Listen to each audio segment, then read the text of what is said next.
नमस्कार दोस्तों, मैं बादशाह सिंह आपके अपने हिंदी यूट्यूब चैनल बुलंद आवाज़ में आपका हार्दिक स्वागत करता हूँ।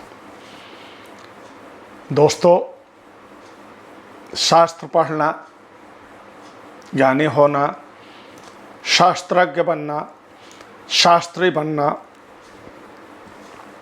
ये तो इंसान के नॉर्मल गुण हैं।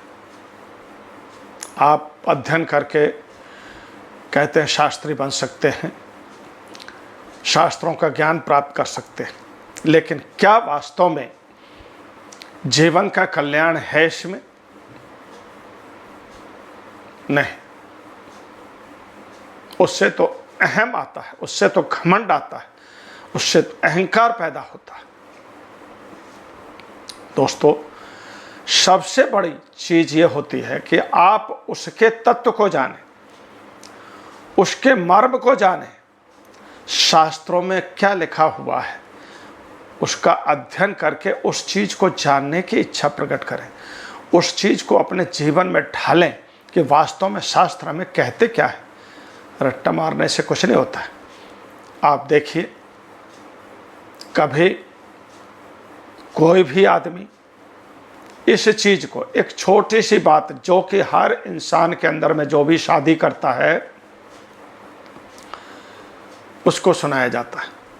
शादी में मंत्र पढ़े जाते हैं, पंडित जी श्लोक पढ़ करके आपका शादी विवाह करवाते हैं। उन 7 वचनों की जो कि शंकर और पार्वती के बीच में हुए थे। जब शादी की थी तो पार्वती जी ने, शंकर जी ने कहा था कि भाई आप मेरे वाम अंक में आकर के विराजमान होइए, तब उन्होंने 7 वचन लिए थे। क्या वास्तव में वो 7 वचन जो पंडित जी बताते हैं, श्लोक पढ़ करके सुनाते हैं, क्या वो समझ में आते हैं इंसान के? क्या वो वास्तव में उस चीज़ को फॉलो करता है? क्या उस चीज़ को ज़िंदगी में ढालता है? नहीं। अगर ढालता तो ये दुनिया भर के कहते हैं कि केस चल रहे हैं, पति पत्नी के झगड़े होते हैं, सारा कुछ होता है। क्या वो होता? नहीं होता। तो दोस्तों, मेरा हमेशा की तरह ही आप लोगों से आग्रह है कि जो भी लोग इस चैनल पर नए हैं उस चैनल को सब्सक्राइब जरूर कर लें, बेल आइकन को दबाना ना भूलें, ताकि जब भी मैं आपकी ज़िंदगी से जुड़े ऐसे मार्मिक वीडियो अपलोड करूं तो सबसे पहले नोटिफिकेशन आपके पास में पहुंचे। तो दोस्तों, वीडियो में आगे चलते हैं कि दयानंद सरस्वती का नाम आपने सुना होगा कि बहुत ही ज्ञानी पुरुष हुए हैं और उनको बहुत से शास्त्रों का ज्ञान था, लेकिन उन शास्त्रों का ज्ञान वो किस तरह से परोपकार में कहते हैं उसका प्रयोग करते थे। वो अपनी ज़िंदगी में हमेशा प्रचार के लिए बाहर ही रहते थे। उन्होंने ज़िंदगी भर प्रचार किया। तो घूमते घूमते घूमते घूमते एक बार वो पंजाब क्षेत्र में पहुँचे और अपना प्रवचन कर रहे थे दयानंद सरस्वती। तो उनके प्रवचन में एक अमीचंद नाम का व्यक्ति आया और जब उनका प्रवचन खत्म हुआ तो उसने एक भजन गाने की इच्छा प्रकट की कि प्रभु मैं आपके सामने एक भजन सुना सकता हूँ। उन्होंने कहा भाई सुनाइए, ये तो आपकी इच्छा है, भजन सुनाएंगे। तो उसने भजन जब सुनाया, इतना सुंदर भजन था, इतना मार्मिक भजन था कि उसमें दयानंद सरस्वती भी झूम उठे। जब वो भजन गा करके जब अमीचंद जी चले गए वहाँ से, तो दूसरे भक्तों ने जो वहाँ पर थे उन्होंने बताया कि प्रभु इसने भजन तो बहुत अच्छा सुनाया, लेकिन बहुत ही दुष्ट प्रकृति का और शराबी आदमी है।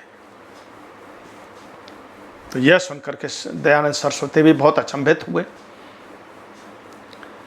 कि यार इतना सुंदर भजन सुनाया इसने, इतना इसके अंदर में कहते हैं लगन श्रद्धा है, लेकिन फिर भी ऐसे दुष्कर्म करता है कि, और ये तो बोलते हैं डेली मांस मदिरा का सेवन करता है और ये एक तहसीलदार के पद पर यहाँ पर नियुक्ति है और ये रिश्वत लेने से नहीं चूकता है और बहुत ही रिश्वत खाता है। ये तो यह सुनकर के दयानंद सरस्वती बहुत अचंभित हुए और कुछ नहीं बोला उन्होंने। दूसरे दिन फिर प्रवचन हुआ, फिर अमीचंद जी आए और प्रवचन के आखिर में उन्होंने फिर भजन सुनाने की इच्छा जाहिर की। दयानंद सरस्वती ने कहा कि हाँ ठीक है, कोई बात नहीं, सुनाओ भजन। फिर उसने इतना सुंदर दूसरा भजन सुनाया, इतना मार्मिक सुनाया कि सब लोग झूम उठे। जब उसका भजन खत्म हुआ तो दयानंद सरस्वती जी ने पता है क्या बोला उसको? बोलते अमीचंद, तुम हो तो हीरा, तुम्हारे अंदर में इतनी श्रद्धा और भक्ति भाव छुपा हुआ है कि वास्तव में तुम हीरा हो, लेकिन कीचड़ में फंसे हुए हो। ओहो, इतना सुनकर के अमीचंद बोला कि प्रभु माफ करना, क्या गलती हुई मेरे से? बोलते हीरा होने के बावजूद भी तुम कीचड़ में फंसे हुए हो। जो तुम ये दुष्कर्म करते हो, ये वास्तव में कीचड़ है। जिस चीज का तुम सेवन करते हो उससे बुद्धि भ्रष्ट होती है, और जो तुम रिश्वत लेते हो उससे तुम्हारा ये श्रद्धा रूपी भक्ति रूपी मार्ग अवरुद्ध होता है। इसीलिए मैंने कहा कि हीरा तो हो लेकिन कीचड़ में फंसे हो। इस कीचड़ से निकलो और अपने जीवन को सार्थक बनाओ। इस जीवन की सार्थकता को समझो अमीचंद, तभी तुम्हारा कल्याण होगा। इस भजन के गाने से, भजन की आवाज से, भजन के भाव से, ये तो मैं समझ चुका कि तुम्हारे अंदर बहुत ही श्रद्धा भाव छिपा हुआ है, भरा हुआ है, लेकिन कीचड़ में पड़े हो। इस कीचड़ से निकलो और अपने जीवन को सार्थक बनाओ। दोस्तों, इन चंद शब्दों ने ही उस अमीचंद का जीवन पलट दिया। इसीलिए मैं बार बार कहता हूं कि पता नहीं कौन सा शब्द आपके जीवन को पलट दे। दोस्तों, उसी दिन उसने घर जाकर के अमीचंद ने जितनी भी बोतलें रखी थी सारी बोतलें फोड़ दी और संकल्प किया जिंदगी में कि आज से चाहे कुछ भी हो जाए मैं रिश्वत नहीं लूंगा और अपना जीवन इस भक्ति मार्ग में लगाऊंगा। दोस्तों, फिर क्या था? फिर तो पूरा रास्ता साफ हो गया अमीचंद का और उसने अपने जीवन का कल्याण कर दिया। इन्हीं शब्दों ने उसका जीवन पलट दिया दोस्तों, कि वास्तव में जरा सी बात थी कि तुम हीरा, हीरा तो सब लोग हैं, कौन सा मनुष्य ऐसा है कि हीरा नहीं है, लेकिन इस माया रूपी कीचड़ में फंसे हुए हो। मेरा तो सबसे आग्रह है कि इस कीचड़ से निकलो, कमल की तरह अपना जीवन बिताओ, कि पानी में रहते हुए कभी भी पानी को नहीं छूता है कमल, और अपना जीवन सार्थक करो। दोस्तों, जिन लोगों ने वीडियो अंत तक देखा उनका बहुत बहुत शुक्रिया। वीडियो अगर अच्छा लगा हो तो एक लाइक ज़रूर कर दें, चैनल को सब्सक्राइब ज़रूर कर लें और बेल आइकन को दबाना ना भूलें। और अच्छा लगा हो वीडियो तो अपने दोस्तों के साथ शेयर करना ना भूलें। दोस्तों, मैं तो इतना ही कहना चाहूँगा। जय हिंद, जय भारत।